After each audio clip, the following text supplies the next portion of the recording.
আপনি কখনো জীবনে সূর্যোদয় দেখেছেন? কত প্রশান্তিদায়ক, কত শক্তিদায়ক হয়। মনের মধ্যে যেন একটা নতুন প্রেরণা দান করে, একটা নতুন উৎসাহ। কিন্তু যদি আপনি উঠতে দেরি করেন, তাহলে আপনি এই সূর্যোদয় দেখতেই পাবেন না। ঠিক এরকমই হয় আমাদের জীবনেও। সুযোগ সূর্যোদয়ের মতো। যদি আপনি আপনার জীবনে দরকারের চেয়ে বেশি অপেক্ষা করেন এই সুযোগের সদ্ব্যবহার করতে, তাহলে এই সুযোগ আপনার অপেক্ষা কখনোই করবে না, তা চলে যাবে। সেই জন্য এদের সামলে রাখুন।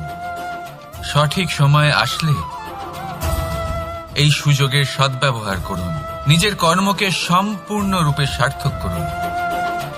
এটাকে এক মুহূর্তের মতো দেখুন। যদি এরকম করেন, তাহলে জীবনও সূর্যোদয়ের মতোই হবে। এতে সন্তুষ্টি থাকবে, গৌরব থাকবে, আর থাকবে শান্তি। রাধা রাধা। আমরা জীবনে এমন অনেক মানুষকে চিনি যারা অত্যন্ত শক্তিশালী, নিজের পরীক্ষা দিতে কখনো পিছপা হন না, খুব কঠোর হন, আত্মপ্রত্যয়ী হন, কিন্তু তাও তারা সাফল্য পান না। কেন?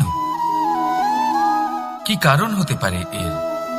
লৌহ মানবের মতো ব্যক্তিত্বের অধিকারী হওয়া সত্ত্বেও তারা সফলতা কেন লাভ করেন না? এবার এটার উত্তর তাদের ব্যক্তিত্বের মধ্যেই লুকিয়ে রয়েছে। লৌহ মানব, লোহা।